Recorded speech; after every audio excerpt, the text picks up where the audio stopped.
बच्चों, हिंदी साहित्य की कक्षा में आप सभी का स्वागत है। हिंदी साहित्य की कक्षा 8 का अध्याय संख्या 10 देश प्रेम के दाम को आज हम पढ़ने जा रहे हैं। हिंदी साहित्य हमें सिर्फ बोलना यानी भाषा ही नहीं सिखाता, अपितु जीवन जीने की कला, उसके महत्व तथा मूल्यों से भी हम सभी को अवगत कराता है। तो आइए इस अध्याय को प्रारंभ करें। यह है हमारा अध्याय संख्या 10 देश प्रेम के दाम। पाठ परिचय से पता चलता है स्वतंत्रता संग्राम में भाग लेने वाले अग्निपथ लोग थे। कैसे लोग थे? अनगिनत लोग थे, बहुत ज्यादा, जिनकी गिनती ना हो उतने लोग थे। इनमें से लाखों लोग देश के बलिवेदी पर चढ़ गए, यानी देश के लिए उन्होंने कुर्बानी दे दी।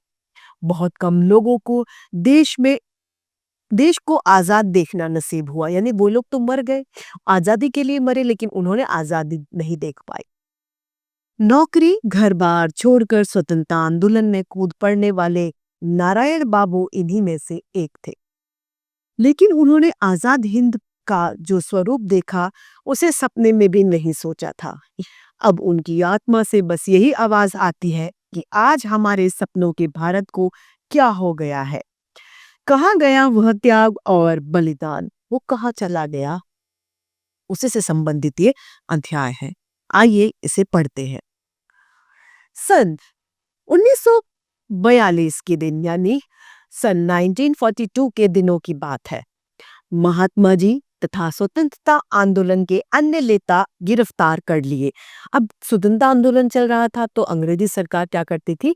क्रांतिकारियों को गिरफ्तार करके जेल डाल दिया करती थी। ब्रिटिश सरकार के खिलाफ यानी विरुद्ध जनचेतना जगाने यानी लोगों को जागरूक करने के इरादे से नारायण बाबू भूमिगत हो चुके थे, यानी अंडरग्राउंड हो गए, वो गायब हो गए और छद्मवेश में उड़ीसा के एक छोर से दूसरे छोर तक आजादी की अलग जगाते घूम रहे थे। यानी उन्होंने अपना रूप बदल लिया और वो आजादी के लिए लोगों को जागृत करते हुए घूम रहे थे, उड़ीसा के एक कोने से दूसरे कोने तक। अंग्रेज सरकार ने उन पर 1,000 रुपए के इनाम की घोषणा कर दी थी, यानी जो उन्हें पकड़ेगा उसे 1,000 रुपए मिलेंगे। इसकी घोषणा अंग्रेज सरकार द्वारा कर दी गई थी।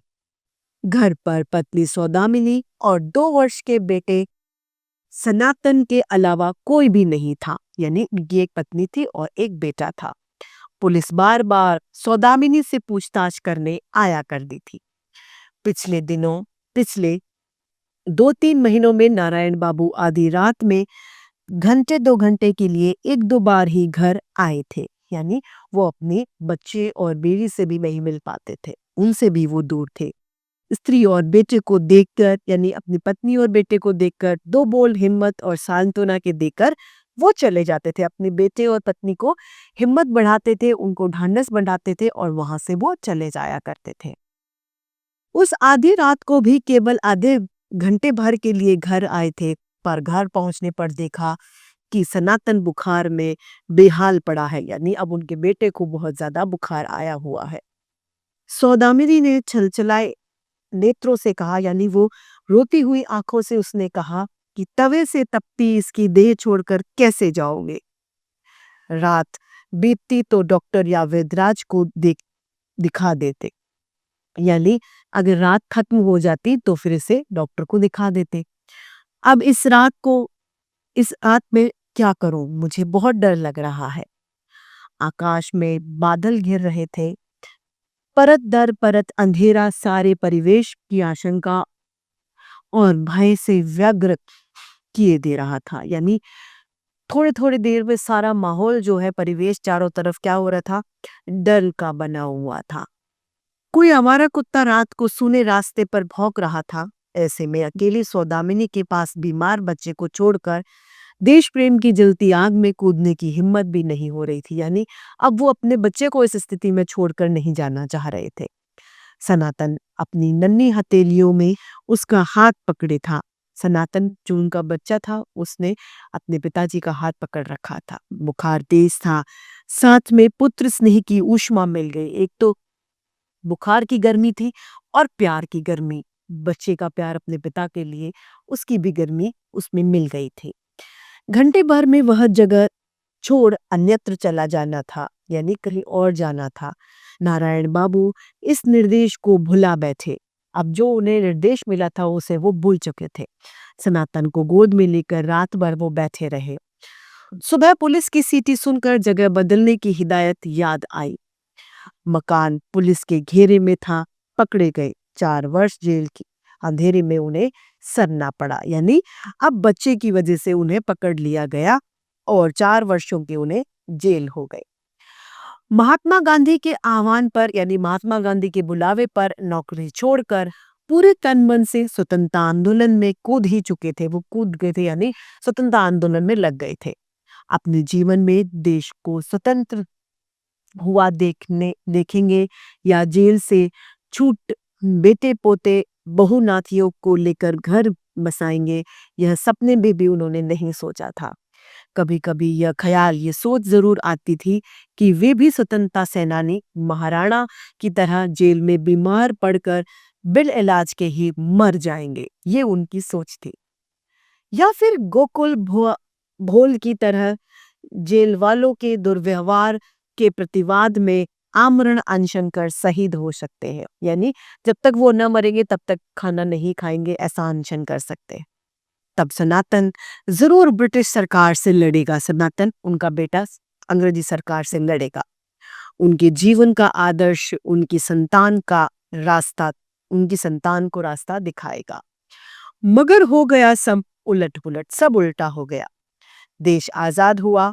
पत्नी के चल बसने के बाद उन्होंने बड़ी मुश्किल से सनातन को वकालत की पढ़ाई करवाई, उसे स्वाधीनता के प्रति जागरूक किया, सच्चा आदमी बनाने की पूरी कोशिश की। लेकिन मगर वह अलग ही राह पर चल पड़ा, वो दूसरे रास्ते पर चल गया। वह भी औरों की तरह इस मान्यता को पक्षधार हो गया कि किसी भी तरह पैसे कमाकर अपना घर चलाओ, यानी अब वो ये सोचता था चाहे सही या गलत, लेकिन पैसे कमाओ और अपने घर को चलाओ। अपनी उन्नति में ही देश की उन्नति है, अपने श्रम से नहीं, श्रमिकों के कंधों पर चढ़कर बड़ा दिखने की इच्छा करो, चेष्टा करो। नारायण दास को यह सोचकर ही बहुत तकलीफ होती है कि उन्हें ऐसे दिन भी देखने पड़ रहे हैं जब भोग से जीवन का एकमात्र लक्ष्य बन चुका है। किसका? भोग। सिर्फ अय्याशी, अपना लालच ही एक जीवन का क्या बन चुका है? लक्ष्य। त्याग की बातें औरों को उपदेश देने के लिए ही रह गई है। सिर्फ त्याग क्या, दूसरा हमारे लिए त्याग करे, सिर्फ ये बात रह गई है। अनेक स्वतंत्रता सेनानी आजादी के बाद देश की सत्ता हथियाने के लिए चुनावी लड़ाई में उतरे, मगर नारायण दास उनमें से नहीं रहे। बगीचे में पौधे लगाना, पौधे उगाना, सूत काटना, अखबार और किताबें पढ़ना, इन्हीं में ही निमग्न होकर रहते थे। इन्हीं में ही वो खुश थे, इन्हीं में वो लीन रहा करते थे। अचानक एक दिन सनातन आकर कहने लगा, बापू, हमारी यूनियन के एक लेबर लीडर 4 दिन से आमरण अनशन पर है। सरकार हमारी एक भी मांग स्वीकार करने के लिए राजी नहीं है।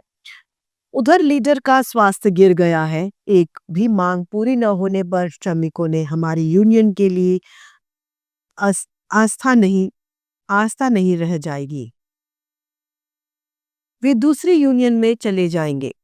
यदि मंत्री से कह देते तो 40 में से कम एक मांग ही सरकार मान लेती, तो अनशनकारी नेता की हड़ताल खराब हो जा रही है।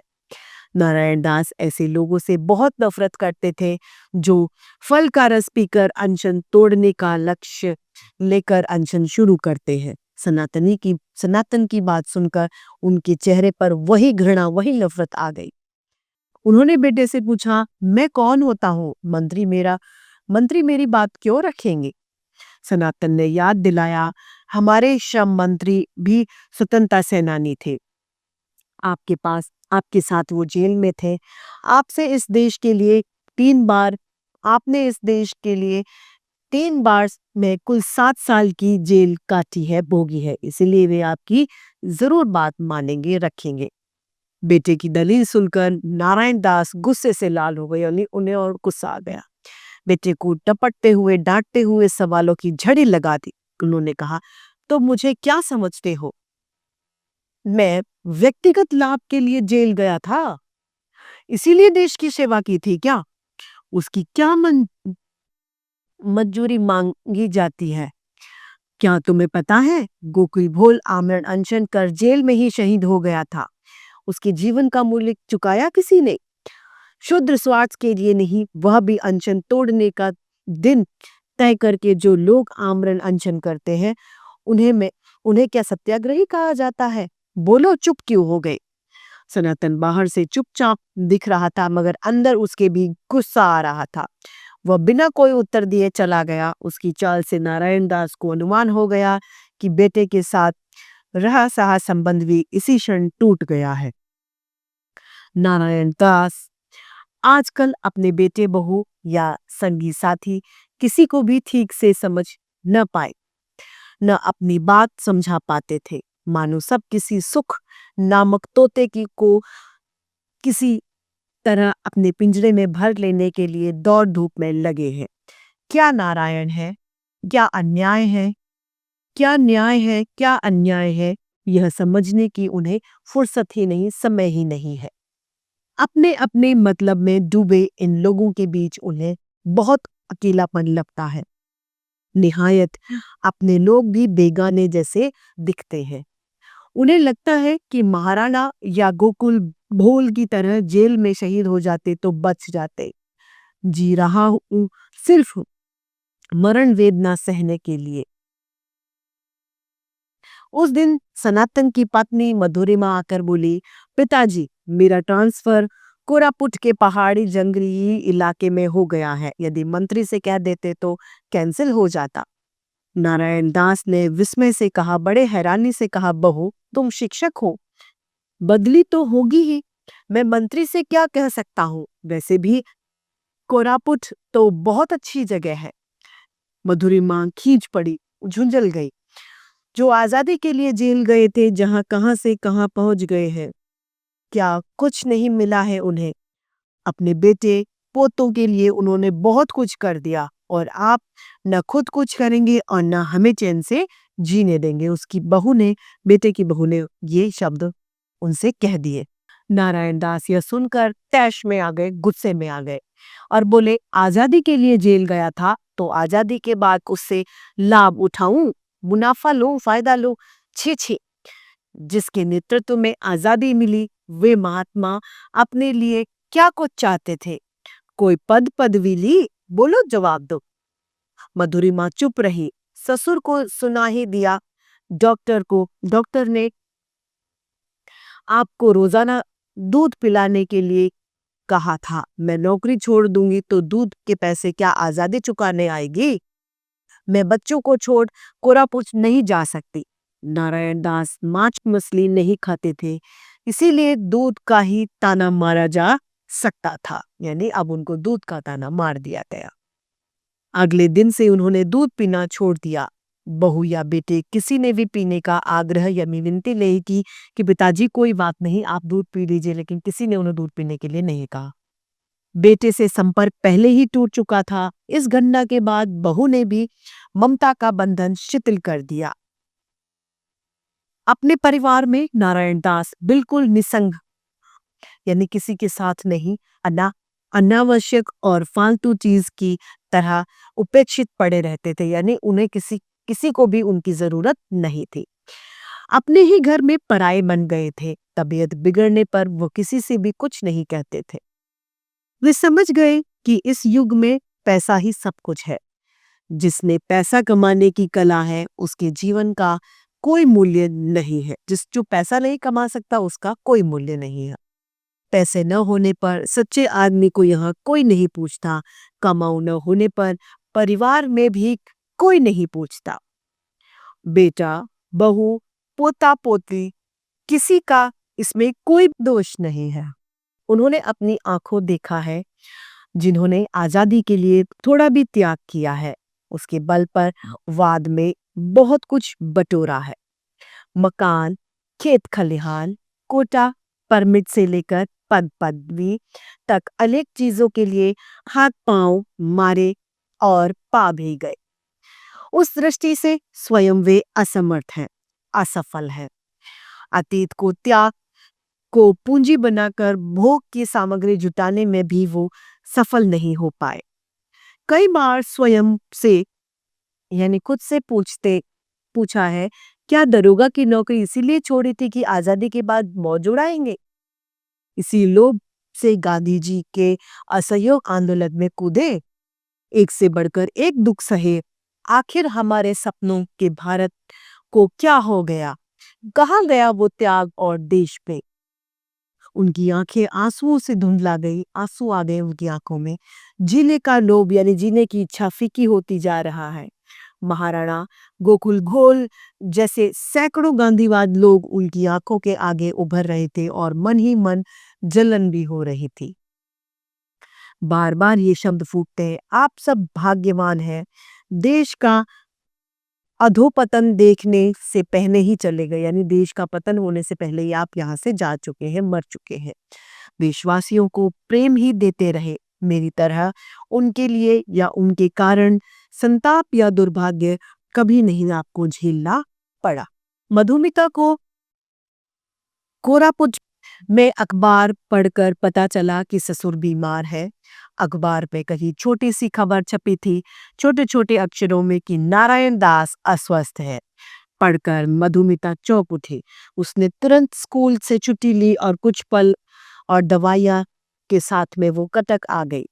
पत्नी को अचानक देख सनातन हैरान होकर बोला, आज तो तुम्हारी छुट्टी नहीं थी, फिर अचानक इधर कैसे आ गई? मधुरिमा ने संक्षेप में बताया, अखबार में तुम्हारे पिताजी की बीमारी की बात पड़ी। मैं समझ गई हालत नाजुक है, वरना अखबार में न छपा होता। वैसे है कैसे है वे? सनातन ने निर्लिप्त भाव से कहा, बीमारी अचानक नहीं आई, कई दिनों से खाट से लगे हैं, उम्र भी हो चली है, घिसटते से बेहतर है चले जाए। तुमने नाहक ही यानी बेवजह ही अपनी छुट्टी खर्च करी है। मधुमिता के चेहरे पर रंज नहीं था।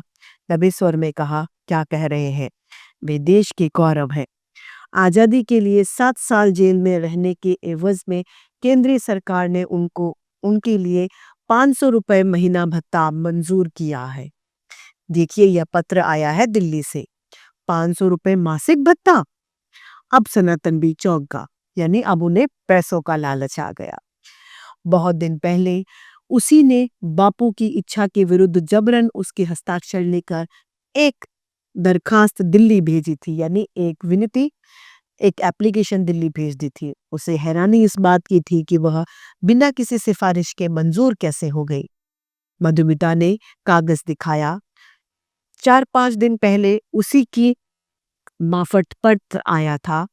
केंद्रीय सरकार ने सवर्ग स्वाधीनता सेनापति नारायण दास को जीवन भर के लिए 500 रुपए महीने भत्ता देना स्वीकार किया। उस कागज पर मधुमिता और सनातन की चारों आंखें खुशी में भरकर नाच गई, मानो पहली बार यह कागज पढ़कर वे यह जान पाए हैं कि नारायण दास सचमुच स्वाधीनता सेनापति थे। देश की आजादी के लिए वर्षों तक जेल में भी रहे थे। मधुमिता ने कहा, जो हो गया उसे छोड़ो, अब देर मत करो, जल्दी डॉक्टर बुलाओ, हर हालत में पिताजी को बचाना होगा, वे देश के गौरव हैं, जाति के आदर्श हैं। जाओ। यानी अब जब पैसा मिलने लगा तो पिताजी की देख रेख भी करने के लिए वो तैयार हो गए। सनातन तेजी से उठ खड़ा हुआ, डॉक्टर को तुरंत बुलाना है, देर न हो जाए। नारायण दास आंखें मूंदे बिस्तर पर लेटे हैं। दर्द से सारी देह बेचैन है, सांस लेने में भी उन्हें दिक्कत हो रही है। अचानक किसी ने पांव सहलाए। नारायण बाबू ने पूछा, कौन? गोकुल? नहीं पिताजी, मधुमिता हो। आपकी तबीयत नरम जानकर कोरापुट से आई हो। बहू की आवाज है, मगर बहू पांव सहला रही है। उन्हें इस बात का विश्वास नहीं हुआ। जेल के दिनों में बीमार होने पर एक और राज बंदी गोकुल उनकी सेवा करता था। मन लगाकर सारे काम कर देता था। तलवे में तेल लगा देता, फिर दबाकर उँगलियाँ चटका देता था, यानी उनके पैरों की मालिश गोकुल अच्छी तरीके से करता था। तभी पाँव पिराने यानी पैर के दर्द होने या हाथ में दर्द होने पर गोकुल याद आ जाता है। मरते समय का उसका चेहरा झलक उठता है। अतः पाँव किसी ने छुए तो गोकुल समझकर वो चौंक उठे। मधुमिता ने कहा, पिताजी, मैं आ गई हूँ, आप ठीक हो जाएंगे, उन्हें डॉक्टर बुलाने भेजा है। आपके स्वस्थ न होने तक मैं कोरापुट नहीं जाऊंगी। तो यह सपना नहीं था? नारायण दास ने आंखें खोली, क्षीण स्वर में पूछा, बहू है? फिर संकेत से सिरहाने तक आने को कहा। क्या कहा? संकेत से यानी इशारे से, यानी वो बोलने में अपनी असमर्थता दिखा रहे थे। मधुमि मधुमिता की आंखें पता नहीं क्या सोचकर छलछला आईं। बोली, पिताजी, डर की कोई बात नहीं, वे डॉक्टर बुलाने गए हैं, आप 2-4 दिन में ठीक हो जाएंगे, स्वस्थ हो जाएंगे।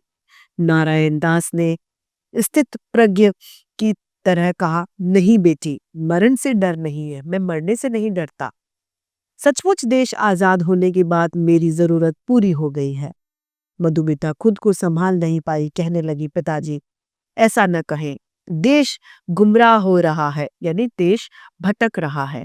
अभी आपको जीना होगा, बहुत दिन रहना होगा। सरकार ने 500 रुपए का मासिक भत्ता मंजूर किया है, मैं आपकी सेवा करूंगी।